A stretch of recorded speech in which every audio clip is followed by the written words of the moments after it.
I'm Cynthia James, and this network is about changing lives one woman at a time.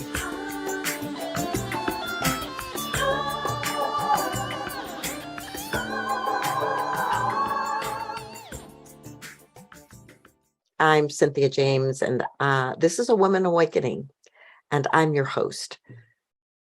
I love that every week I get to introduce you to women that are change makers, women that are committed to their own health and well-being and helping others do the same. So I believe this is a time for women awakening on this planet, and so you are in the perfect place at this moment. You can find us on Spotify and iTunes and iHeart and Spreaker and YouTube. Subscribe and come back every week. I guarantee that you will be inspired. So my guest today is Carrington Smith, the author of Blooming, Finding Gifts in the Shit of Life. Despite being born into a legacy of wealth, life was not so kind to her. Carrington has survived sexual assault, 2 divorces, mountains of debt, abuse, religious manipulation, and the loss of close friends. In her best-selling debut memoir, she combines her wit with wisdom to share her journey from trauma to triumph. So today, with a shift in mindset, she lives a life that is filled with joy, opportunity, and purpose. Carrington, welcome. Thank you so much for having me, Cynthia. Well, I'm really grateful to be here. And I just want to start with, how you were brought up and how you grew up. Yeah. So my family was a little different in 2 ways, really. One, my great-great-grandfather founded International Paper Company. Mm. Yeah.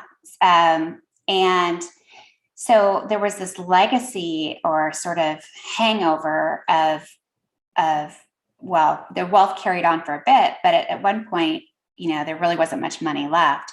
And so the legacy that was left was one of resentment and expectation and entitlement. And so I grew up in a family where, probably the most significant emotion in our household was resentment. And we're born into this legacy. Some of that was maintained. A lot of they were very concerned with social status and maintaining relationships in various country clubs and social groups and all of that. But they didn't really have the money anymore to live at that level. And so it really caused a bit of stress in the family because the money that was left, people were fighting over it and who got it and all of that. I was the baby. And so my parents were very religious. And that's the other way that our family, I think, is somewhat different in that I was born on the East Coast. We relocated to the West Coast, and my parents discovered religion when they got there and used religion as a form of manipulation to control us. And one of the ways they did that was they decided that since my brother was the firstborn male and my sister was the firstborn female, that they should receive more and be given more. And since I was the baby, I would get the leftovers. And to help people understand that, to give a real sample that people can understand, my mother and my grandmother, my mother, and then my sister all attended Miss Porter's School in Farmington, Connecticut. It's a very prestigious all-girls school. The most elite people attend that school. And I was not given the opportunity to go, but my sister was. So while my sister was at Miss Porter's School hanging out with, I call the private jet crowd and going to these debutante balls, I was attending a public high school and, drinking beer from a keg in vacant lots. Oh my goodness. Well, okay. So let me just say this, though. That could have created some resentment in you, yeah? For years it did. I was like, why am I being treated differently? This is so unfair. My brother, they paid for him to go to Stanford. And my sister, after going to boarding school, she went to USC, which, University of Spoiled Children. I mean, they were treated very differently than I was. I was told that I had to go to college in state to pay for their school because they couldn't afford for me to go to a school like theirs. So I attended Washington State University for my first 2 years of college and then transferred. That's a whole other story. But, you know, it could have, and it did for a bit, but I came to realize that actually, because I wasn't given as much, there are two things that happen. As I like to say, I actually was pretty much wholesale rejected by my family, but I like to say rejection brings redirection. Mhm. And also with adversity comes opportunity. Yeah. And so for me, I became very driven and scrappy, and I'm a survivor. And I got all those skills because of the life experiences that I had. And if I'd lived this cushy life, I wouldn't be that person today. And it's those skills that have made me become who I am today. And thankfully, my focus is not on material possessions or position in society. What I crave and what I love is surrounding myself with quality people who are, just have a very open, beautiful spirit where we share and support each other. And I think I've ended up in a completely different place, and I'm really happy with where I am. Yeah. Well, I love that. When I was reading your bio, I understand where you came from, not from the wealth perspective, but from overcoming. And I too believe that everything that happens to us makes us who we are. And so I want to just talk a little bit about your personal experiences, the two divorces and the assaults and all of that. How did you navigate that to get back to center? Well, it took a lot of time. I mean, I don't want people to come away saying, oh, she just sprung back and everything was, hunky dory. That's not what happened. I mean, I really suffered. And there were times where I suffered from, wanting to kill myself. I mean, I had those moments.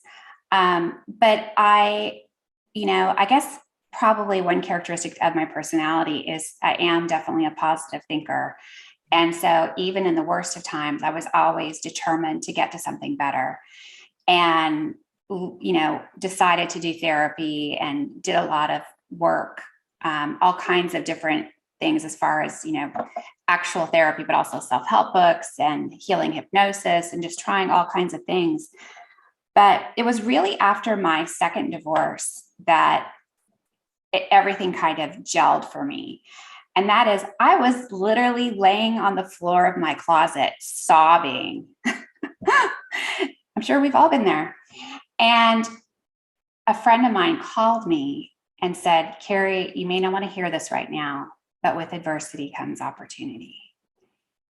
And in that moment, I came to realize that while I was mourning everything that I had lost in the divorce, if I shifted my perspective to everything I was gaining, which is a blank slate, I was no longer beholden to meeting his expectations and desires. I could actually bloom into who I really was and be all about, decorating the house the way I wanted it, and, finding out who I was and what I liked, and just really blooming into my greatness. When I suddenly realized that the divorce was actually a blank slate and a ticket to a new life, when I looked at it from that direction, as opposed to woe's me, look at all I've lost, that was transformative for me.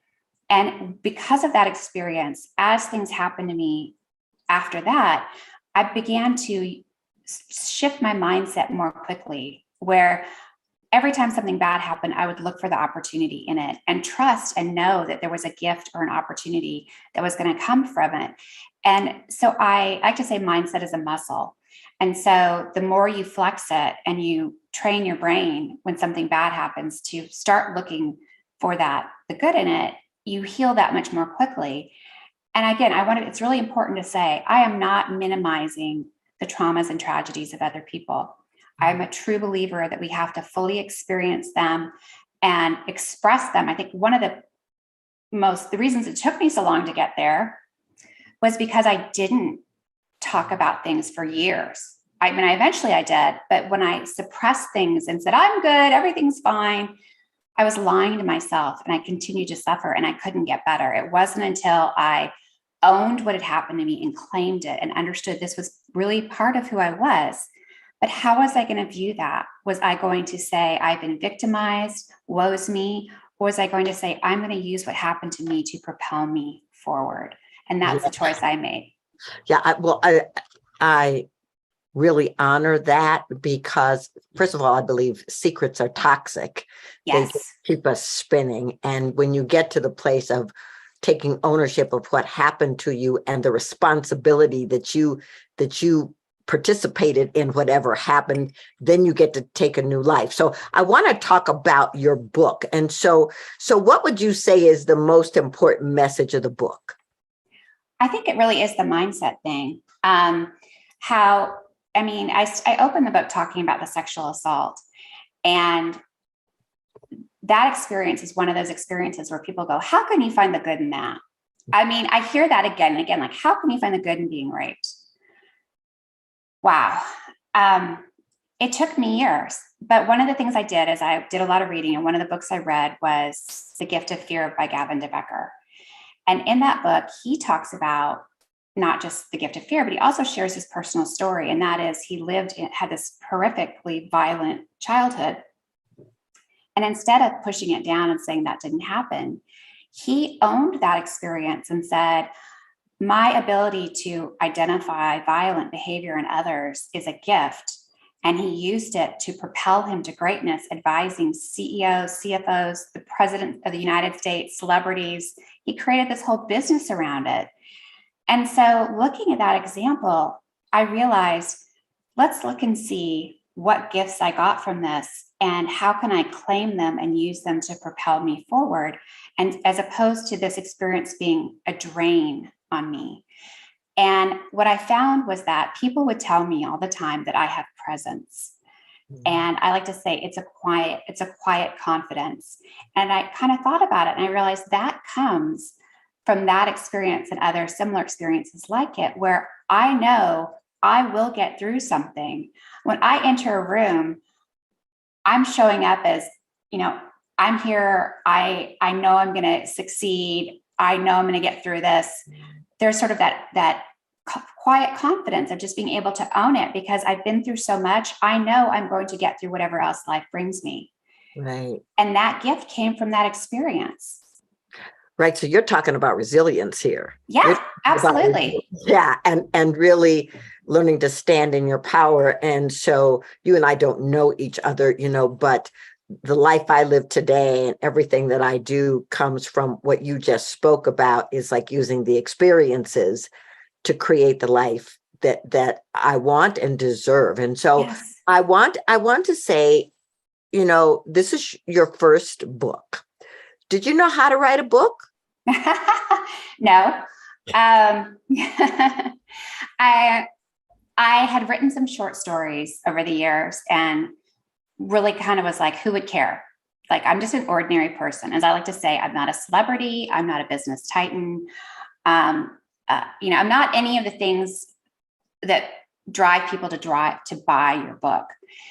But when COVID hit, I had this epiphany, and that is that we were all experiencing a universal trauma.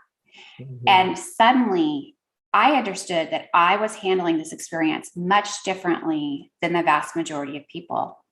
And I realized it was my life experiences that made me handle this experience differently. And I realized that it was my very ordinariness that was so compelling. And so when I had that moment, I didn't just feel like I wanted to write a book. I felt compelled that I had to write a book. And so with that spirit, I shut myself away, basically took some trips. So I had some alone time, and I wrote the book in 3 months. I wrote it as a gift to everyone else out there it's just been a rough few years.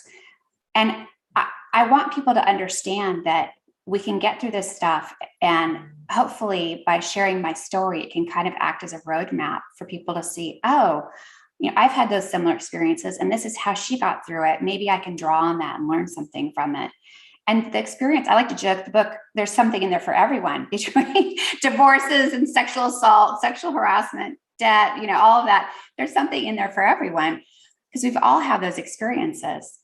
But it really was written as a gift to everyone else. So, well, what's wonderful about that is that, first of all, the acknowledgement that humanity got sat down, and yeah. and as a part of that, we didn't know what to do because we had been busy doing. And so now it's like we have to be with the things. But one of the things that I'm interested in is that you listened. We have an intuitive knowing that's encoded in us. And you listen to being compelled to the urgency of getting that message, that gift out into the world to support people. So was that something you always had, or was that something you learned as a result of all the things you went through? That's interesting that you asked that, because there's a whole chapter in the book about intuition.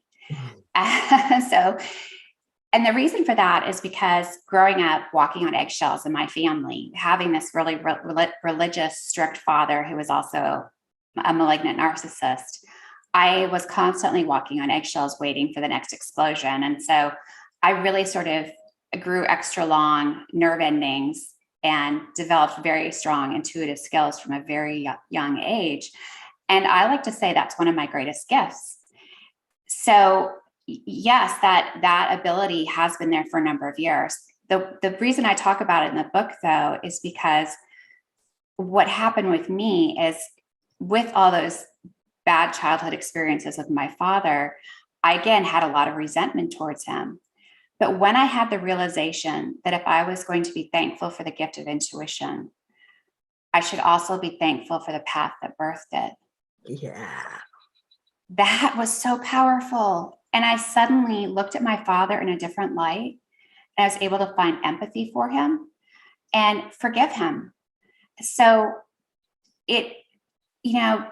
just again, it's that mindset. It's shifting how you look at something and understanding those experiences were actually a gift to me.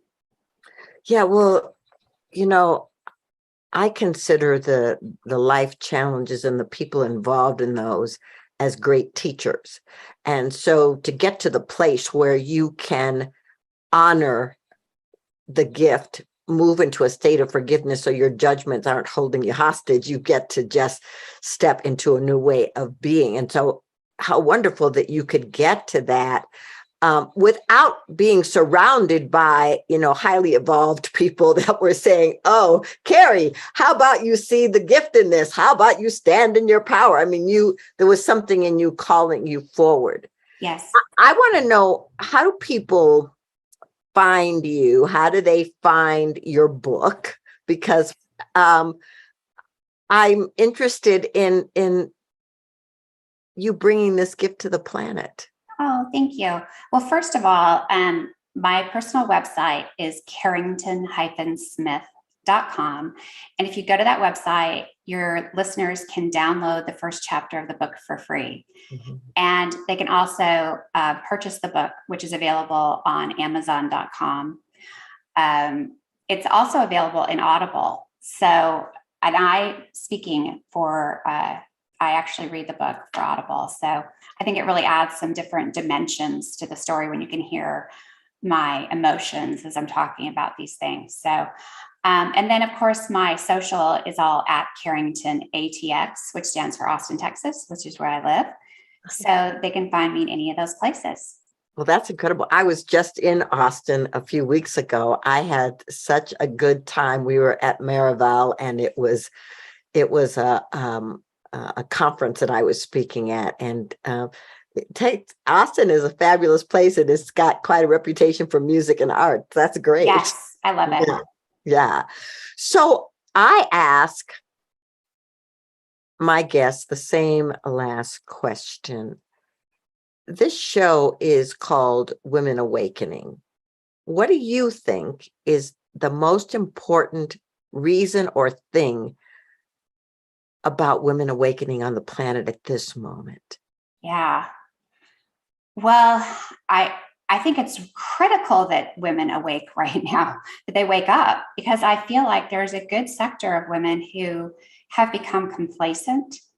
And, recently, this last summer, we had, I can't remember how many years since women's suffrage passed, but, I feel like a lot of women, we've sort of rested on our laurels and just taken for granted these new rights that we have as far as voting, owning property, and all of a sudden, with the passage of this or this opinion that came down overruling Roe v. Wade, I think that people really need to wake up and realize that's an erosion of women's rights, and be careful that they're coming for us for other things. And so, if there's one thing we need to wake up about, it's that, in my opinion.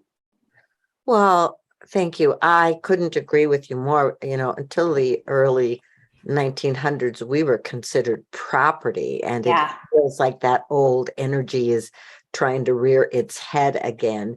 But we have women like you who are standing up, bringing their voices forward, writing books, teaching, healing, speaking. So I'm so grateful that you're on the planet. I'm so grateful that you're bringing your voice and your experience to empower others.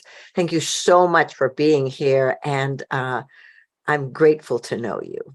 Oh, thank you, Cynthia. This has been a real pleasure. It's been wonderful connecting with you and having this chat. Thank you. So, ladies, I'm going to say the same thing I say to you every week. This is your moment. This is your time. You are unique, and that unique ability is your superpower. It is a reminder that you're extraordinary, that you're powerful, that you're dynamic, that you're mighty and necessary. Your energy, your gifts and wisdom are necessary and essential on this planet. I look forward to introducing you to more women, and I will see you soon. Many blessings.